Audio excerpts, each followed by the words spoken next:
High guys, welcome to blog. आणि तुम्ही कसे आहात? ब्लॉग चालू व्हायच्या अगोदर तुम्हाला सांगायचं आहे की जे कोण मुलं असतील त्यांनी गाडी व्यवस्थित चालवा, कारण खूप ॲक्सिडेंट या रोडला व्हायला, हायवे नवीन झालेला आहे त्यामुळं जास्त ॲक्सिडेंट व्हायला लागले. प्लेन रस्ता आहे आणि ओव्हर स्पीडिंगमुळं काही आमचे मित्रांचे मित्र पण परवा इथं ॲक्सिडेंट झाला, तिथं पण तो सॅड आहे, पण तो मित्र नाही आहे आता. पण विषय काय आहे की तुम्ही हळू चालवा गाडी, खूप जास्त रॅश ड्रायव्हिंग करू नका आणि गाडी कंट्रोल होत नाही. रस्ते पण खूप आहेत. खूप खूप काल पण एक ऍक्सिडेंट झाला, परवा तो मित्राच्या मित्राचा ऍक्सिडेंट झाला आणि काल पण इथे एक ऍक्सिडेंट झाला. 2 मुलं सिरियस आहेत, त्यामुळं जास्त ओव्हर स्पीडिंग करू नका आणि 40च्या दरम्यान गाडी चालवा. जास्त ओव्हर 70, 80, 100 त्याच्यावर तर गाडी चालूच नका. त्यामुळं खूप ह्या रोडला, आंबोली गोवा रोडला खूप ॲक्सिडेंट्स व्हायला लागले. त्यामुळे तुम्ही सगळ्यांनी काळजी घ्या आणि गाडी व्यवस्थित चालवा. जो तो मित्र एक्सपायर झाला आणि त्याची गाडी जवळजवळ 10 ते 12 लाखाची गाडी होती आणि त्याचं हेल्मेट जवळजवळ 60,000 ते 70,000 रुपयाचं हेल्मेट होतं.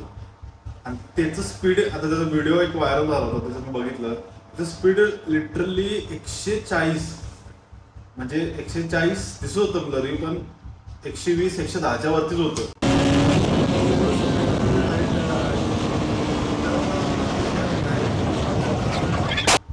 पण एवढं स्पीड न तो डायरेक्ट टर्नला त्याला कंट्रोल नाही झाले, डायरेक्ट तो इनोवाला काय कुठल्या गाडीला 4 व्हीलर थडकला आणि तिथं त्याला मेडिकल ट्रीटमेंट पण लवकर भेटली नाही. ज्या वेळेला ऍक्सिडेंट झाला त्यावेळेला खूप गाड्या पास होत होत्या, म्हणजे तिथून 4 व्हीलर असू दे, कोण असू दे. आणि त्याच्या अगोदर ॲम्ब्युलन्सला फोन लावला होता. 108 ॲम्ब्युलन्सचा नंबर 108, आणि 108ला फोन लावला. जवळजवळ 12-13 मिनिटं ते फोन करत होते, पण ॲम्ब्युलन्स काय शेवटपर्यंत काय आली नाही. एवढं जवळ असून एवढं 108 आणि एवढ्या गाड्या जात होत्या 4 व्हीलर आसपास, एवढ्या पास होत होत्या, पण एक ही गाडी तिथं थांबली नाही. एक ही 4 व्हीलर थांबली. का थांबली नाही? की आपल्याला पोलिसांनी चौकशी लागेल, याला परत घेऊन आल्यानंतर सगळं आपल्याकडे आणलं डाव येईल. ह्या आपल्या ह्याच्यात माणुसकी नावाची गोष्ट राहिली का, हे आपण विचार केला पाहिजे. माणुसकी सध्या कुठं दिसत नाही आहे. आणि ह्या गाड्या पण आजारातल्या असू शकतात, बाहेरच्या असू शकतात, किंवा जे गोव्याला जात असतात त्यांच्या असू शकतात. पण लोक का थांबतात नाही मला कळत नाही. तिची मित्र सगळी, त्या मुलग्याची मित्र सगळी थांबले होते, गाडी अडवत होते, कोण थांबत नव्हतं. जर लोक म्हणतात तुमची वेळ आल्यानंतर, पण ती वेळ नाही. तुम्ही माणुसकी दाखवला असता तर तिथं तो लवकर गडिंगला, आदरातनं गडिंगला पोचला असता. आणि त्याचे वडील पण कोल्हापुरातनं ॲम्ब्युलन्स घेऊन, पूर्ण सगळ्या सोयीची ॲम्ब्युलन्स घेऊन, ऑक्सिजन वगैरे सगळं होतं त्या गाडी, तिथनं घेऊन ते गडिंगला जायचं होतं. गडिंगला मग त्याला कोल्हापूरला परत हलवायचं होतं, पण त्याचे वडील कोल्हापुरातनं गडिंगला पोचेपर्यंत तो एक्सपायर झाला होता.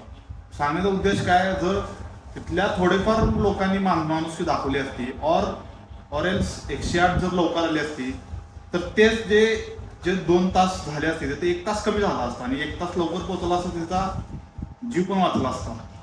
या सगळ्या गोष्टी विचार करणाऱ्या गोष्टी आहेत की आपल्यात.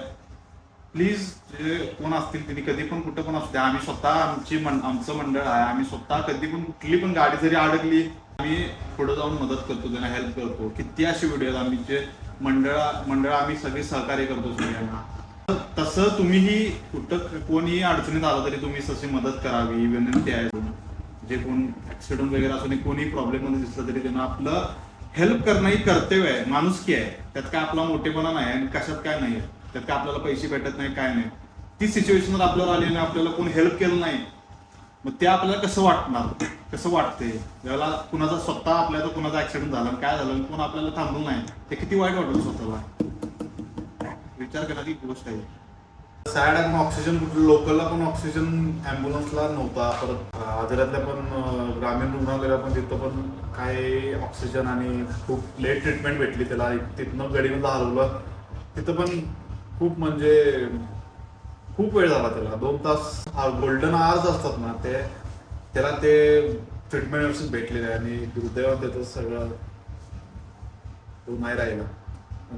फॅसिलिटीज आपल्या आजरा गडिंगमध्ये वाढल्या पाहिजेत, जेणेकरून मोठे ऍक्सिडेंट असतात त्यांना त्वरित उपचार आणि त्वरित सगळी ट्रीटमेंट भेटली पाहिजे. यासाठी आपण प्रयत्न केला पाहिजे. खूप मेजर इश्यू आहे हा. कोण बोलत नाही ह्या इश्यूबद्दल, कोण बोलत नाही ह्या सगळ्या प्रॉब्लेम्स बद्दल, इश्यूज बद्दल. पण आपण या इश्यूबद्दल सिरियसली विचार केला पाहिजे, कारण की मुलांचे छोट्या छोट्या कारणांमुळे जीव जायला लागले. कठीण आहे. मी हा विषय का बोलतोय कारण की मला स्वतः अनुभव आलेला आहे की मागच्या महिन्यात माझा मित्र सुयश माझा मित्र आहे गडिंगलज मागावचा, तो आमची गाडी घेऊन येत होता मागून, त्याला मस अडवी आली आणि तो पडला. तिथं पडल्यानं त्याचा हात फ्रॅक्चर झाला. लिटरली तिथनं त्याला आपल्या आजऱ्यातल्या ग्रामीण रुग्णालयात हलवलं आणि तिथं त्याला जवळ एवढा वेळ ट्रीटमेंटला लावला. म्हणजे जवळजवळ तो जाऊन 10 मिनिटं बसला, 20 मिनिटं बसला, पाऊण तासानंतर त्याला आत घेतलं. ते पण आम्ही जाऊन दंगा केला, तसा कालवा केला, मग त्याला घेतलं. कारण की तो एवढा आरडत होता की त्यांना कुठल्या डॉक्टरांना लक्षच नाही. ते एवढे लेट ट्रीटमेंट का घेतात मला समजतच नाही. लोक आणि गडिंगला पण नेलं तर तिथं पण तीच बोंब होती. मला अक्षरशः एवढा राग आला होता. पण ह्या गोष्टी बदलल्या पाहिजेत. जे प्रायोरिटी आहे तुमची, पहिला त्या पेशंटला तुम्ही घ्या ना. पहिला काय असेल ते तुमचं नंतर तुम्ही चौकशा करा, हे करा ते करा. पण एखाद्या जीवच नाही राहिला तुम्ही काय चौकशी करून करणार आहे. रात्री 12:30-1 वाजता हलवलं. ऍक्सिडेंट झाला किती वाजता? 10 वाजता. 10 वाजता ऍक्सिडेंट झाल्यानंतर मी त्याला हजऱ्यातनं 11:30-12 वाजता इथनं हलवलं गडिंगलजला. पण इतका वेळ लागतो म्हणजे why this is happening every time. काय सिस्टीम डेंजर आहे. सगळ्यांना सेफ राहावा ही विनंती आहे. काळजी घ्या सगळ्यांनी. आणि आजचा व्लॉग असणार आहे. मी जुने जे व्लॉग्स थोडे होते मी शूट केले होते ते राहिले होते टाकायचे. आजारी होते त्यामुळे खूप व्लॉग्स पेंडिंग होते. त्यातले व्लॉग्स थोडेफार आता आपण जाऊ बघू आपण. चला, आमच्या शेतात JCB आणलाय. JCBनं 4-5 लाकडं आहे. ती लाकडं जरा न्यायची. JCB show. ट्रॅक्टर पुढे आलाय. हो ट्रॅक्टर पुढे आलाय. एवढ्याशा जागेनं ट्रॅक्टर रिवर्स मारलाय मी. एवढ्या जागेत लई मुश्किल आहे खरं. म्हणजे ट्रॅक्टर जर रिव्हर्स मारायला लई मुश्किल आहे. बाकी काय पण असं ना, ट्रॉली असली की तुम्हाला रिव्हर्स हा लई बेकार. रिव्हर्स मारणं म्हणजे ते पण एवढ्या जागेवर लई कष्ट लागतं बाबा. ही आमची राईस मिल आहे. ही आमचं गोडाऊन राईस मिल बघून. हे राईस मिल मोठ्या मोठ्या मशीनी आहेत. कुणाला राईस पाहिजे असेल तर सांगा. असं पॅकिंग येते.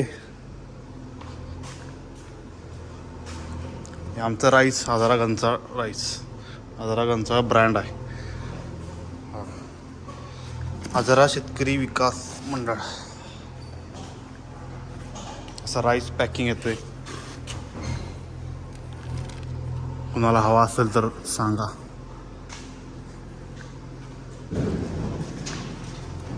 तिथे आजूबाजू साफसफाई करून घ्यायला जरा बघूया काय काय विषय होते.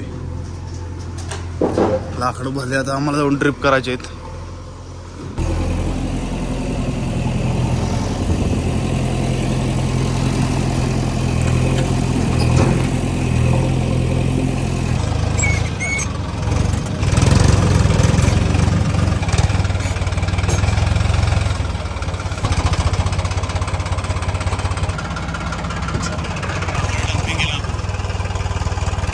डम्पिंग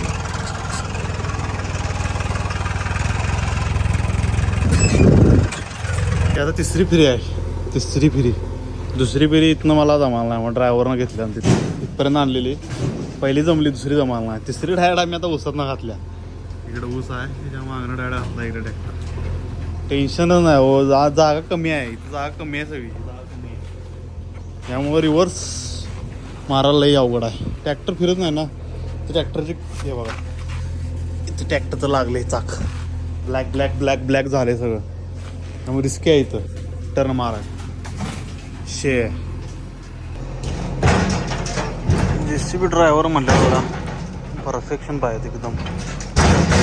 पडलं पडला. कष्ट आहे बहुत. कचरा उडाला उठतो माग जातो बाबा. पहिले कचरा उडाला डोळ्याला. डोले को कचरा उडिंग.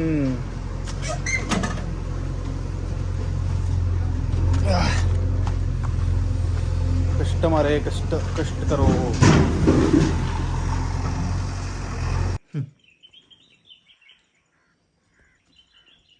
खेळत बसल्या ती मस्ती अंगात दोघांच्या.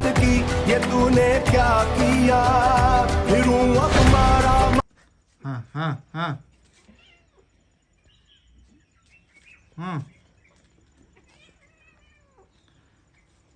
John Cena. अमोल बाईच्या आम्ही रिसेप्शनला गेलो. आम्हाला लग्नाला जमाना नाही, मी आजारी होते त्यामुळं. आणि बघू आपण चला मस्त तयारी केली आहे बघू.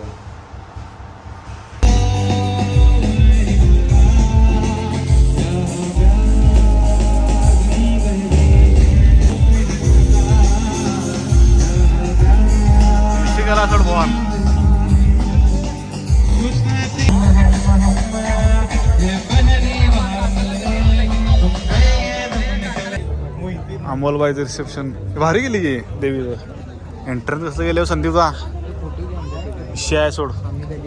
हा असल्यात तुझ्या लग्नात करूया असं रिसेप्शन करूया. आता लग्न असं करूया आपण बाबा. रिसेप्शन बी करूया असं करूया ना. ऍक्शन कराले विषय आहे सोड. ही असली पण गाडी घेऊया आपण. कुठली गाडी? रोल्स रॉयल्सच्या वरचं काम आहे वाटतं. रोल्स रॉयल भारी आहे सोड विषय. असल्या लग्नात घेऊया. असल्या लग्नात घेऊया तुझ्या. या आम्हाला गाडी इथंच आहे ना. आम्ही जेवून वगैरे सगळं आलो. पावसाचं वातावरण होतं, एवढं सगळं तयारी केलं. स्टेज वगैरे सगळं घातलेलं त्यानं सगळं छान केलं होतं. पण जे शेवटचे एक अर्धा पाऊस होता त्यावेळेला पाऊस पडायला लागला. एवढा पाऊस पडला की सगळं बिचारा सगळं हे करायला लागलं. पण असं मी ऐकलं की असं म्हणतात की लग्नात असू दे, मग तुमच्या चांगल्या कार्यक्रमात कधी पाऊस पडला, लग्नात तरी पाऊस पडला तर ते शुभ संकेत आहे असं म्हणतात. अमोल भाई लकी आहे तुम्ही. मग ब्लॉग जर आवडला असेल लाईक करा, शेअर करा, सबस्क्राईब करा. आणि आपण इथनं पुढे पण खूप ब्लॉग्स येणार. शिवजयंती आता आलेली आहे आणि महाराजांचं मूर्तीचं लोकार्पण सोहळा पण आलेला आहे आणि खूप कंटेंट्स येणार आहेत. त्यामुळं स्टे ट्यून्ड आणि नवीन काही कंटेंट क्रिएट करण्याचा प्रयत्न करीन मी आणि तुम्हाला ब्लॉग्स येतीलच. त्यामुळे तुम्ही सगळ्यांनी काळजी घ्या आणि टेक केअर.